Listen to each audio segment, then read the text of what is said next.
My daughters, sit with me in the quiet of this moment. Because before we speak about abundance, before we speak about healing, before we speak about beauty, and even of wealth and nations rising, we must return you to the truth of who you are. You were never created simply to exist in a world that others have built. You were created as a co-architect of the world itself. The feminine is not small. The feminine is not secondary. It's not waiting to be validated in order for it to activate. African thought did not begin with the woman as an accessory. It began with the woman as continuity, as memory. It began with the woman as the fertility of possibility in and of itself. My daughters, when we speak of the goddess, we are not speaking of fantasy or perhaps even costume or even performance. We're speaking of the highest cultivated feminine archetype that is possible. This is the one that sees beyond survival. It's the one that sees beyond relational or relationship performance. It's the one that sees beyond short-term attention. The goddess is the feminine who has matured her soil. She is abundant because she's built abundance internally first. She is beautiful because her inner world is coherent. She is a healer because she has transmuted her wounds into medicinal wisdom. She is not waiting to be chosen. She is choosing how she will shape the world that she is alive inside of. A nation is not built through masculine potency alone. A nation is not formed because a man had a vision.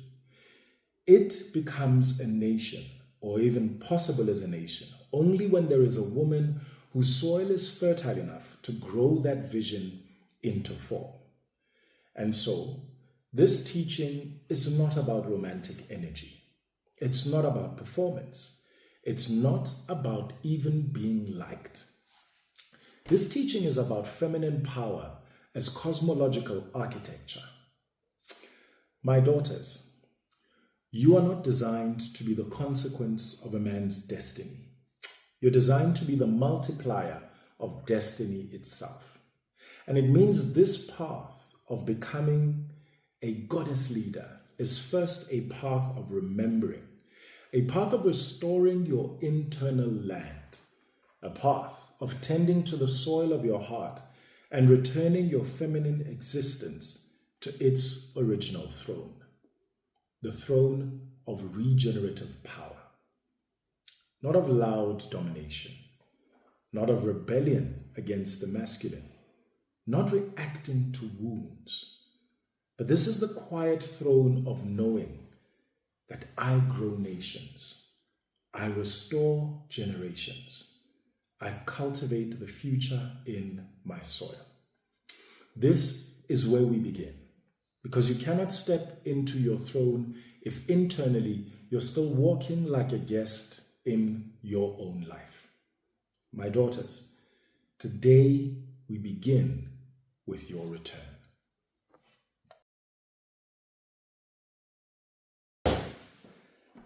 My daughters, the heart is not only emotion, it is soil. Soil remembers. Soil stores seasons. Soil records what's been planted before, willingly or unwillingly. The heart stores both what you have lived and what your mothers lived and what their mothers lived. This is why your inner world cannot be treated casually. This is why tending to yourself is not a hobby, it is governance. The garden is not a metaphor for poetry or imagination alone. The garden is the feminine inner government. When your soil is fertile, anything can grow. When your soil is hardened, nothing can grow. But when your soil is poisoned, even good seed becomes distorted. And so your first sacred work is soil work. It's not partnership work first, or children work, not performance first, not image, not romantic prioritization first. It's soil first. Because the goddess understands that growth is not created externally, but grown internally. She does not chase fruit. She prepares soil so that fruit becomes inevitable. And yes, Soil work is not glamorous. It's slow and honest and at times uncomfortable. It requires a humble inner excavation. It requires sitting with your truth and delaying outer performance. It requires acknowledging patterns that no longer serve your becoming. You cannot become a goddess if you're afraid of the landscape inside yourself. The garden cannot heal if the gardener refuses to acknowledge where the land is dry, where the land is compacted, where the land is wounded. Some of your soil has become hardened because you were forced to be resilient too early. Some of the soil dried out because nobody ever poured deeply enough into you to replenish what life extracted from you. Some of your soil became acidic because betrayal repeated in cycles. So before you demand fruit, you must heal the soil. Before you demand destiny, you must heal the soil. Before you demand harvest, you must heal the soil. This throne cannot be rushed. You cannot ascend to goddess-like state by aesthetics or validation or by being chosen. You ascend to goddess state by internal alignment. Your soil must be soft again, must be hydrated again. It must be hospitable to divine possibility again. This is why this path begins inward, not outward. It begins not in activation, but in remembering. Not in external display, but internal rooting. The throne of the goddess is built inside first, long before it becomes a visible external thing. The garden is the truth teller. It always has been. And now you return to it. My daughters, now that the soil is being remembered, we can finally speak about the trees and the crops. These are the visible evidence of the internal world that you are cultivating. Trees are legacy and crops are season. Trees are long cycle manifestations. So these are the parts of your life that require time, patience, direction, boundaries, principles, and sustained consistency over the years. Crops are the manifestation of now. What you're producing in this present season, the work of this year, the outcomes of this window. This is where the feminine becomes spiritually, economically, and socially generative. The goddess doesn't simply hope that things will change. She cultivates conditions where change is structurally inevitable. Abundance is not luck. It's not coincidence. It's not being favored randomly. It flows from a woman who has tended her soil long enough to know exactly what grows in her ecosystem and what cannot. This is what fruit means here. It's not merely money. It's not merely career. It's not merely success. Fruit means legitimate output that emerges from aligned soil and aligned season. You produce what your soil is ready to hold. If the soil is still wounded, the fruit will reflect distortion. If the soil is still dry, the fruit will reflect depletion. If the soil is fertile, tended, hydrated, and protected, the fruit will be abundant, nourishing, clean, and generational. This is why you cannot just allow anyone or everyone to plant in your garden. Planting is not casual, it's not romance, it's not attention-based exchange. Planting is a generational contract. When a man plants seed in you, literally or spiritually, he's not just interacting with your present, he's interacting with your lineage. Bad men also want to plant seeds because planting is power. And if they plant inside fertile ground, their seed gets multiplied. This is why the goddess must practice discernment before the planting happens, not after the fruit appears. It's not love to allow any and everyone access to the architecture of your destiny. That is abandoning your stewardship. The goddess evaluates the seed. The goddess evaluates the gardener. The goddess evaluates intention and lineage. And indeed, she evaluates the cost. Because if the wrong seed becomes rooted, it will not just block the harvest, it will alter the entire architecture of the garden. So hear me clearly. Leaving your soil ungoverned is the fastest way to destroy your future. You must govern your garden. This means choosing what is planted, choosing when planting happens, choosing who is allowed to plant, choosing what season you're in, choosing what seeds are aligned with purpose. And this is where power in feminine cultivation lives, because abundance is discipline. Abundance is boundaries. Abounding is evaluation. Abundance is long-term thinking. The trees and the crops of the goddess are not accidental, they are intentional. She knows exactly what she is growing. She knows why she's growing it. She knows exactly what her generations will inherit because of it. And she knows this with peace, because she has learned to treat her garden as sacred.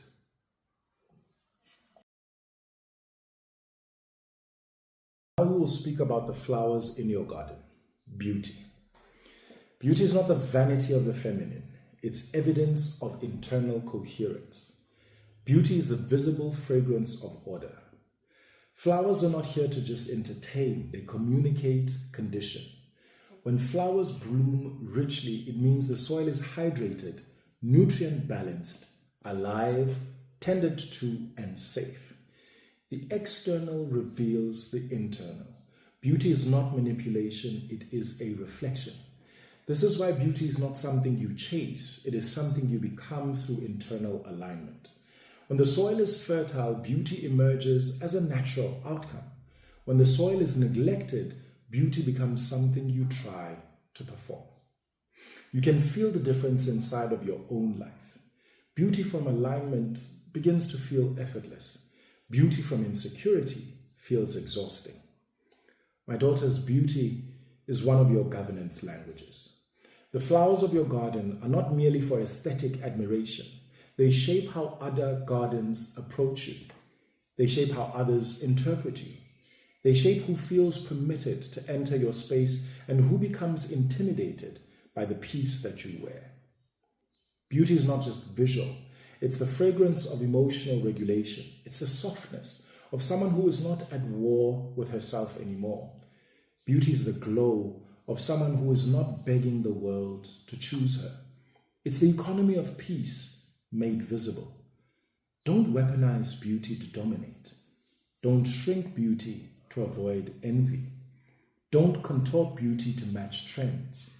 You do not owe your beauty to the gaze of external observers. It's not a reaction. Beauty is a declaration that your garden is at peace. Let beauty emerge at its rightful time and flowers bloom in season. Let the external reflect the internal, and the fragrance of your life announce alignment before your words ever do. Beauty is not the goal of the garden, but it is a signal that the garden is whole. And this beauty is for you first.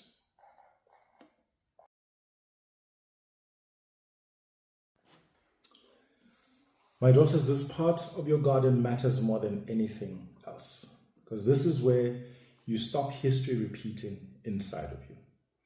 The medicinal plants of your garden represent your capacity to heal, to restore, to recalibrate, to reinterpret, and even to transmute.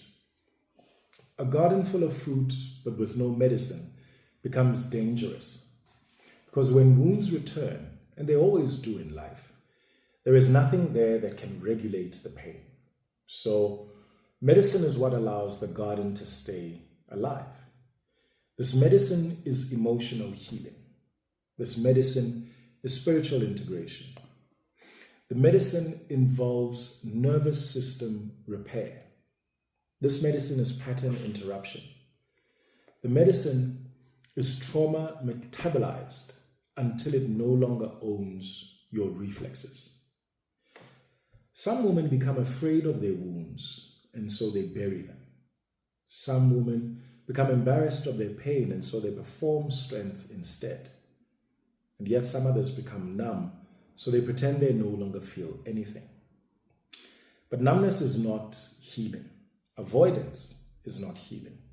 Silence is not healing. Performance is not healing. Healing is active. It is sacred work. Healing is reclaiming the parts of yourself you abandoned along the way because you did not know how to hold them yet. It is in this place of healing where your inner world learns to stop punishing you for what other people did to you. Healing is where shame is confronted and it is stripped of all of its authority. In this place of healing, anger is alchemized into boundaries and not into bitterness. It's where sadness is transformed into compassion, not paralysis.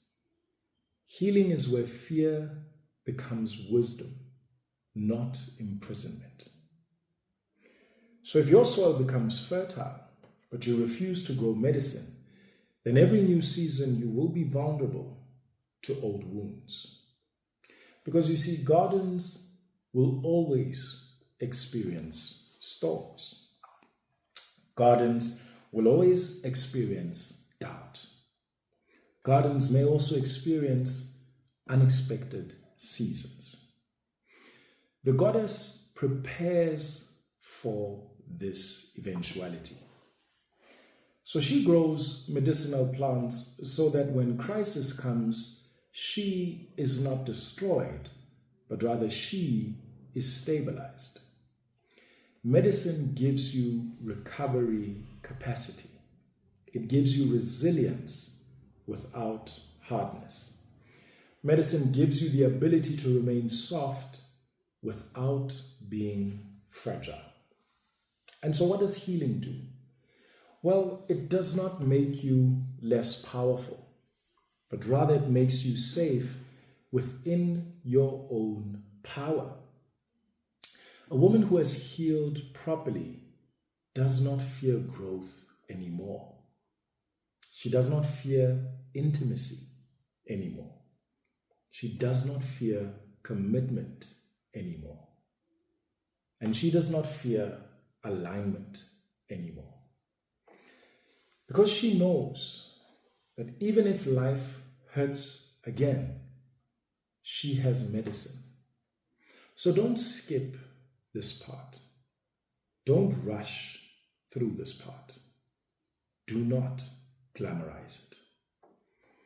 The goddess is not the woman who never experienced pain. Rather, the goddess is the woman who refused to let pain become her identity. These medicinal plants that are in your garden are the evidence that whatever has lived inside of you before is not allowed to govern your future anymore.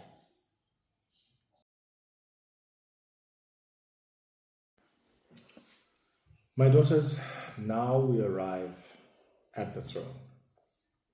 It's not a throne that shouts. It's definitely not a throne that demands. It's not a throne that seeks domination or applause. It's not a throne that performs strength to hide fear. But it is the throne of generative feminine presence. This is the throne of a woman who knows the sacredness of her soil. The throne of the woman who knows the power of selective planting. The throne of a woman who knows the timing of her flowers. The throne of a woman who knows the weight of her medicine. The throne of a woman who understands the dignity of her own becoming. This is the throne of the goddess. In fact, the goddess leader. The goddess does not force destiny. Instead, she aligns with it. It is this goddess that does not beg to be chosen. She chooses carefully. The goddess doesn't sacrifice her soil in order for her to prove her worth. She preserves her soil because she knows her worth. The goddess does not chase fruit. She becomes the ecosystem where fruit naturally arrives. So, my daughters, let's breathe here. This path is not about performance. This path is not about controlling outcomes. This path is not about speed, nor is it about urgency. This path is about remembering. And these are the things that you want to remember. You are not here to be consumed. You are here to cultivate. You are not here to shrink. You are here to root. You are not here by any stretch of the imagination to prove, but rather you are here to align.